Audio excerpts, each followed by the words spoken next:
Okay, everyone, welcome. I hope you can see this and hear this okay. It's my first go, so please be kind. Today we are going to have a look at the question, explain why medical knowledge improved in the 16th century. So I'm going to talk you through this question. We're going to go through how we might break this down, what we need to do to answer that question. Then I'll give you some sentence starters and you can take it from there. So, first of all, we need to look at the fact that this question says explain why. So this is the important bit here, this explain why. We know that because it says explain, we are going to need to be using some P chains here.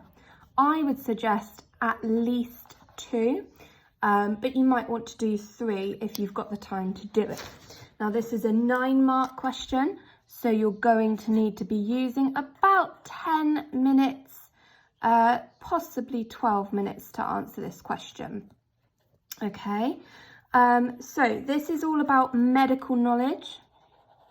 Okay, so you don't need to be talking here about treatments. You don't need to be talking about patient care or any of that stuff or public health, although some aspects may link in.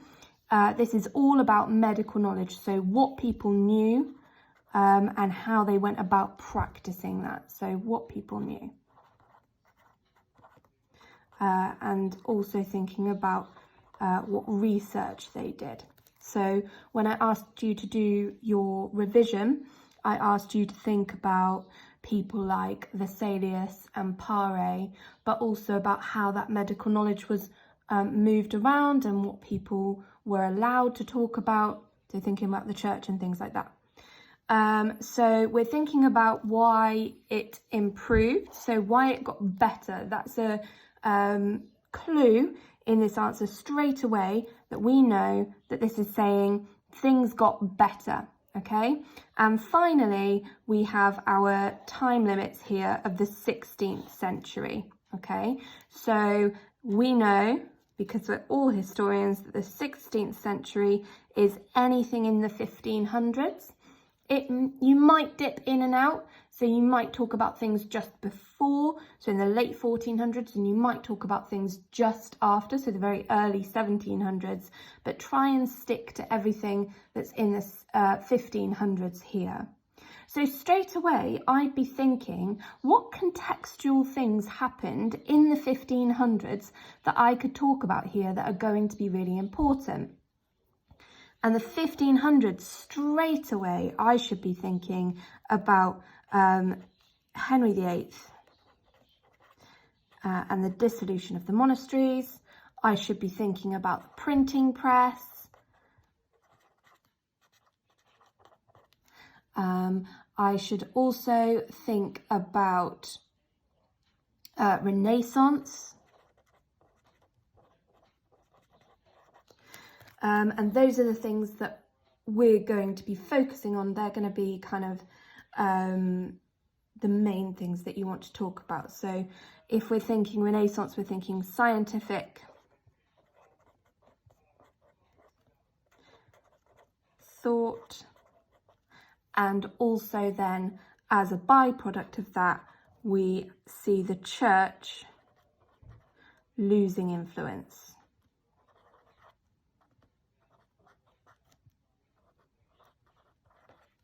Okay, so in this time period you have Vesalius,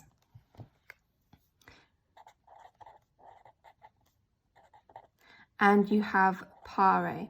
As I told you on the previous work, Harvey does come along with Vesalius and Paré, but his work is in the 17th century, so he's kind of about a quarter of the way through the 17th century he comes along. And he builds on the work of Vesalius and Paré. So you wouldn't actually get any marks for talking about Harvey in this question if it was for an exam. So if you're talking about Vesalius, you could talk about his book, The Fabric of the Human Body.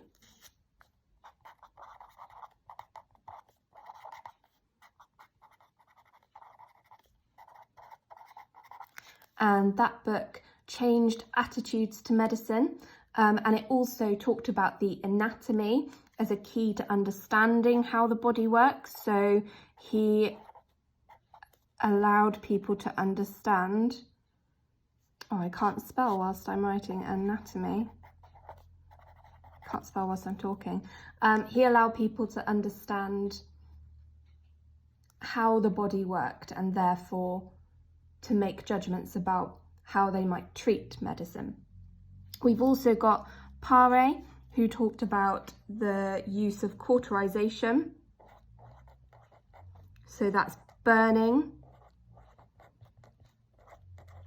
a wound to seal it up nice and quickly rather than the methods that had been used previously. He also used ligatures, and he also talked about sterilizing equipment.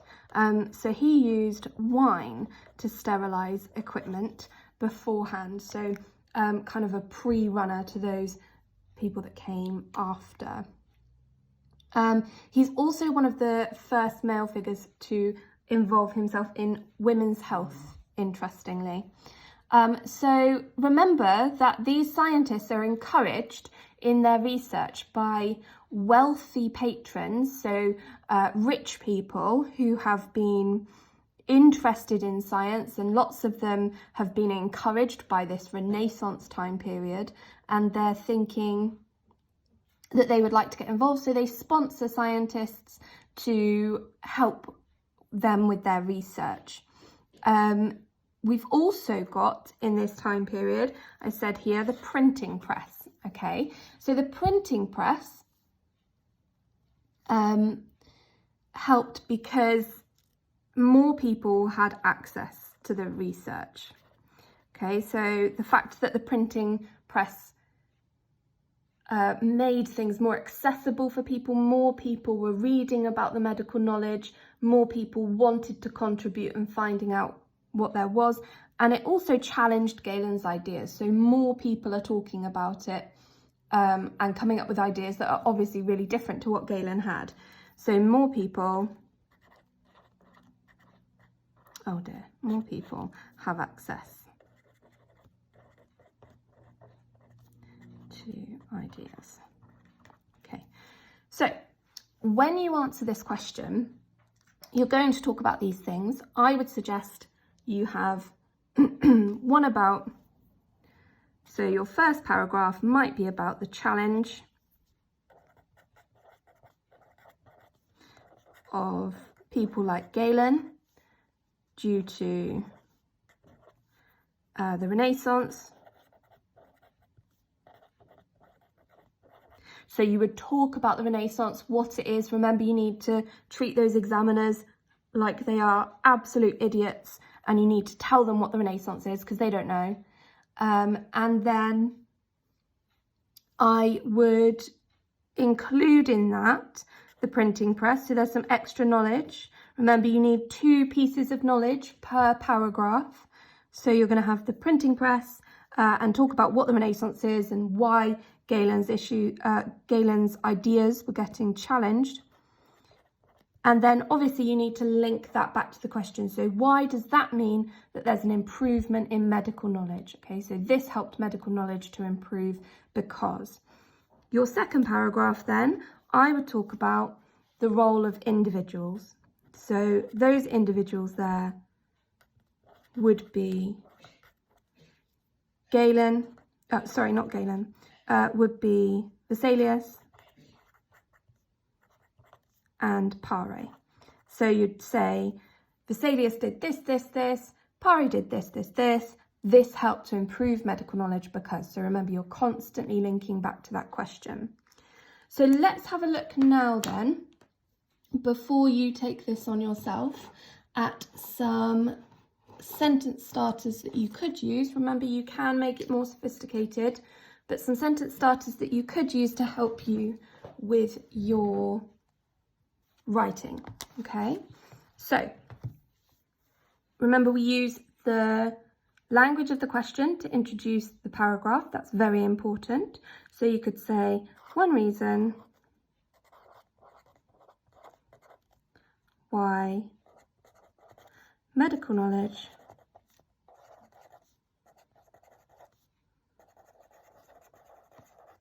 improved in the 16th century was. Okay, so you'd say one reason why medical knowledge improved in the 16th century was, and then for your paragraph 1 you could say was the challenge of Galen due to the Renaissance. Then you give your knowledge. So for example, also, because remember we give 2 bits of knowledge to show that we know our stuff. And then finally, we're going to make sure that we link back to the question. So you say this helped, and again we use the words from the question. So this helped to improve medical knowledge because. Okay. And then you say whatever the reason is.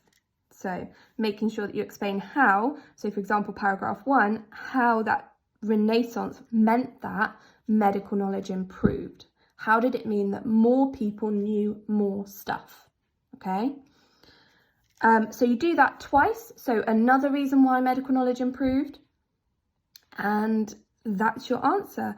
I would expect that this would be at least a page or coming up to a page of writing for it to be of a really good standard. If you're not sure and you want to add in more detail, you could add in a 3rd paragraph there, perhaps talking about the church losing its influence in that time. But remember, it doesn't completely lose its influence, so it's quite a difficult argument to make, and you would be better to maybe put that in with your paragraph 1. So include lots of knowledge in your 2 paragraphs rather than 3 sketchy paragraphs. Okay, so have a go at writing those, see how you get on, use your research and your revision from last time to make sure that you're including lots of specific knowledge. And then next lesson, we're going to have a go at seeing how we might improve those. I'm going to give you a mark scheme and you're going to have a go at making sure that your work is as perfect as it can possibly be. So let me know what you think. I'm excited to read your answers and enjoy.